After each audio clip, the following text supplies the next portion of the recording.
It was my third year at RHEMA. I had just become the worship leader of youth that summer at Access Youth at RHEMA Bible Church. And I just started School of Worship. Two things that were really important, and then the trifecta of those things was I just became a frontline singer for worship. And so it was our first retreat. We're on our way. We're down at the RHEMA Ranch. We're at a retreat, and I've got to get back. It's Sunday morning. I'm singing on the front line for the first time. I'm loading up. We just finished our retreat. I'm loading everything up, and as I'm loading, I'm taking. Back then we had those big round heavy Macs, and I had the big round Mac, and I was putting it in the trailer. And as I go to put it in the trailer, I open the door, and it's full. And I said, "Oh man, I need to go." So I step over, open the door, go to put it on the other side. It's full over there. No, I need to actually make room. So I step back over, and when I go to step back over to set the computer down, my foot catches the trailer hitch. So the only thing I could think to myself is, I just started, and I'm gonna break a computer. Like, that's the first thing. So I clutched the computer as hard as I could.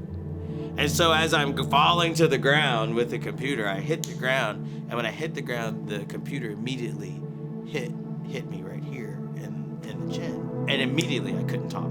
Like, immediately there was no sound that came out. So now I'm walking in, I'm bleeding, I can't really tell anybody. I've got to use hand motions, to talk about how I felt. And so, long story short is they took us to took me to the emergency room and, put stitches in the chin, and the doctor, just being funny, was talking to my wife, and he said, "Well, boy, you can say anything now. Like, this is your opportunity.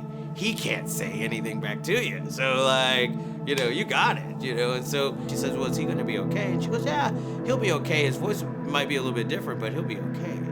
And I don't know what it was about those words, but they just rung in my head. And the only thing I could think is, here I am. I'm in School of Worship. I'm a worship leader. I'm singing on stage for RHEMA Worship, and at the time I actually worked at a call center. So, like, my voice mattered to everything that I did, and the only thing I could think of him saying was that your voice will not be the same. And so that was a rough period of time.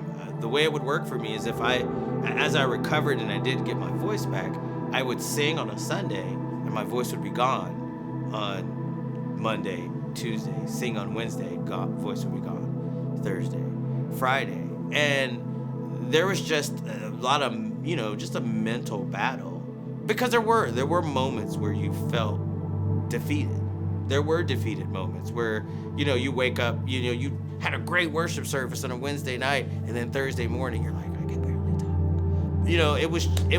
It was kind of more of a marathon run of faith. And I believe that every time there was a scripture on healing or on faith, on stepping into the promise of God, because I did believe that my voice was, part of me fulfilling the purpose of what God had for me. The devil just constantly played with my head. Man, you're never going to be back. You're never going to be back. And so I just kept standing in faith. I just kept believing. And, I had a song that, my friend Derek Bronikus wrote a song that we used to sing in youth all the time. And that was like my goal song. I'm like, one day I'm going to be able to sing this song, and I'm going to be able to sing it normal, and it's not going to be a problem at all.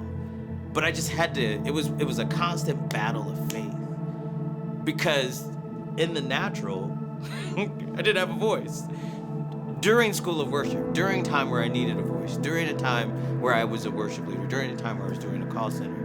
And it's such an amazing testimony, even today, not to mention, within that year, by the end of the year, my voice was back. By the end of the year, I did have the ability to sing and to do, and obviously I still have the ability because I sing now. The fact that I know that God healed me. Not only did God heal me, but he also taught me a lesson on faith, taught me a lesson on believing and not trusting what I felt or what I heard, but to be able to actually stand and believe, look, he will complete it. He will. It wasn't an instant healing. It was a time period. And I did have to work through, and I did need some help, along the way.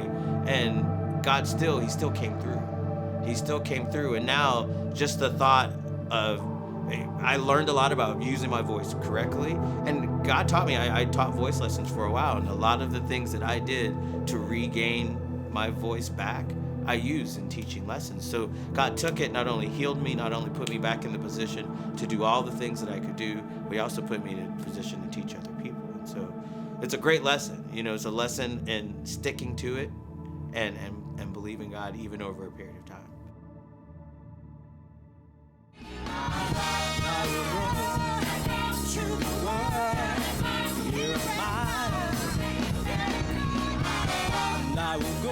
So thank you for watching my story. If you want to send in your story, please send it to come to Facebook or Instagram. And listen, it doesn't matter what your story is. Your story is important.